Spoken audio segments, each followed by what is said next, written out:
There you go, I've got it back now. You can stop talking amongst yourself. Right. This happened a couple of Christmases ago. We were around Mum's house for Christmas dinner. My brother was there too. And we were sitting at the kitchen table, chatting away, and Mum was standing up at the stove, cooking. And all was right with the world. Not a hair out of place. Until, all of a sudden, totally out of the blue, oh no!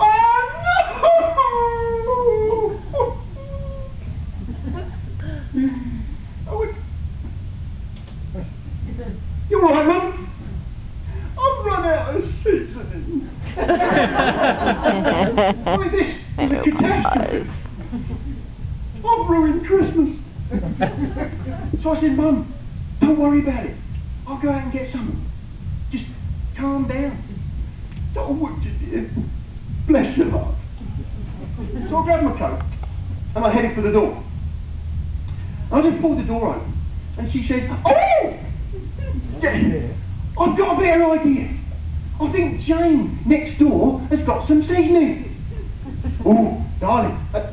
When I say this, bear in mind that I'm 42 years old. Darling, can you go next door and say to Jane, Mum said... Can she please borrow some sleep? I mean, guys, don't you just hate it?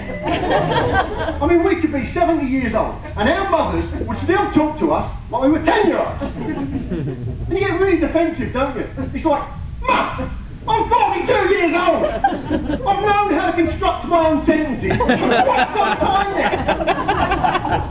Just tell me what you want. And she's like, oh. I'm just... And you know what the worst part about that story is? When I actually went next door and spoke to Jane, what did I say? Jane, Mum said... And she please borrow some sleep. Once a mother, always a mother. So anyway, I got the seasoning, dinner was salvaged, and all was right with the world again. Then we decided we wanted to rent a video for the evening. So we all piled into the car, me, my brother, and Mum, and we headed off to the video shop. And we ended up with me and my brother looking around the racks, trying to find something decent, and Mum standing by the service counter, not helping. Mainly because we told her not to. She was embarrassing us, man. I mean, we're trying to find something good, like Die Hard, The Godfather, The Good, the Bad and the Ugly. She keeps piping up, Gone with the Wind. No. Wuthering Heights? Yes. No. Town of Hot Tea? No! Mum, get away from there! Get over here! That's it! Sit! Stop! Right? So she's standing there, salted. And we decide between us that we want to get a comedy. So we're trying to find a good one. And Mum pipes up again. Oh! Can you tell me something? Why do women do that? I mean, it's as if the idea's got to go through their bum to get to their brains, you know what I mean? Yeah. Oh, she said, I like the Police Academy thing. Yeah, alright, Mum. Yeah. I like them. I don't know which one was my favourite, but... Yeah, okay, Mum. And she turns to the guy serving and... I mean, thank God there was nobody else left in the shop by this time, because I swear she said this. She said... there was Police Academy 1, Police Academy 2, and what was the third one called?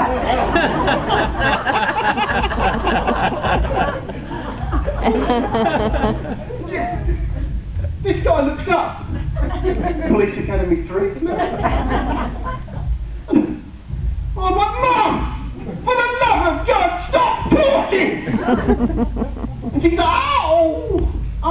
me.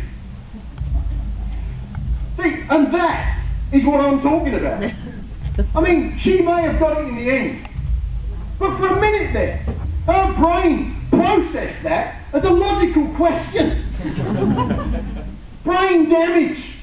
And that is what raising teenage children will do to a woman.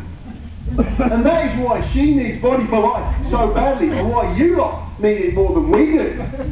And why the predominant demographic of all the people who do BFL is women between the ages of 35 and 50. Okay, I'm running out of time, so there's one thing I really need to say. People who know me, people who've seen my post on the guest book,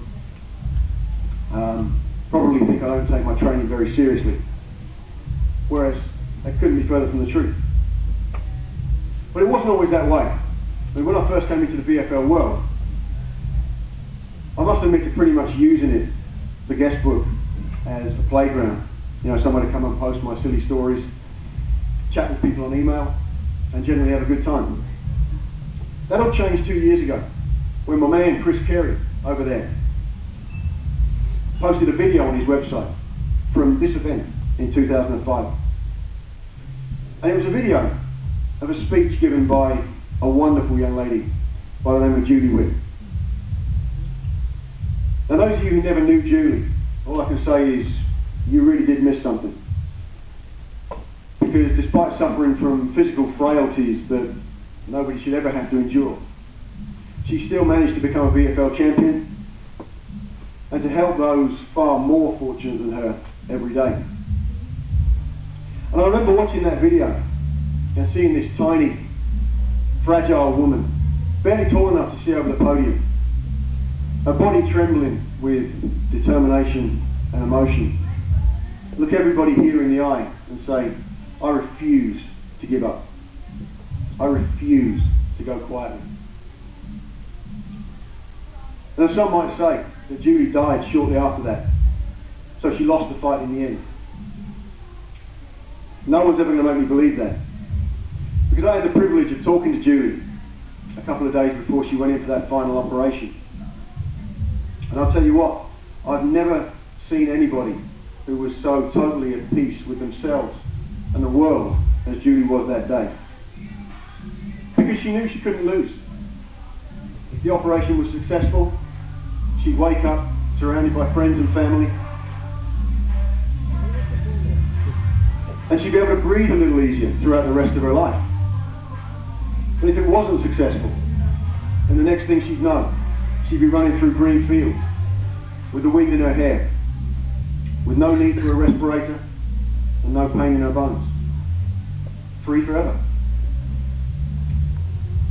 There's a great movie called Papillon. Steve McQueen, Dustin Hoffman. It's about a guy who's sentenced to life imprisonment on Devil's Island. But he refuses to accept his captivity and tries to escape every chance he gets. On one of his final attempts, he tries to persuade his friend Louis Degas to escape with him. But Degas declines for two reasons. One, he's afraid of being shot and killed by the guards. And secondly, and probably most importantly, he's grown accustomed to his captivity. He has no freedom. He owns nothing. And he can't really do anything without permission. But he's grown comfortable with that. There's no danger in it. And as Papillon's about to leave, Degas says to him, please don't go. They'll kill you. And Papillon looks him in the eye and says, well, they might. Well, I guess that's the difference between you and me, isn't it?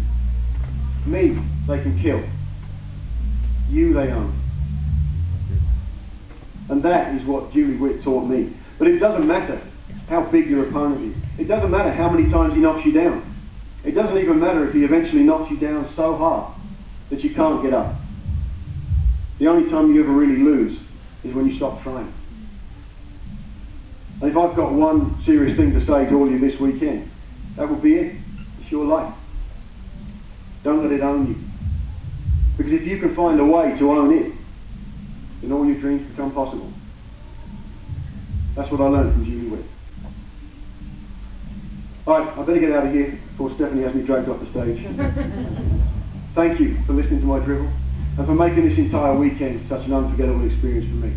I love you all. Thank you.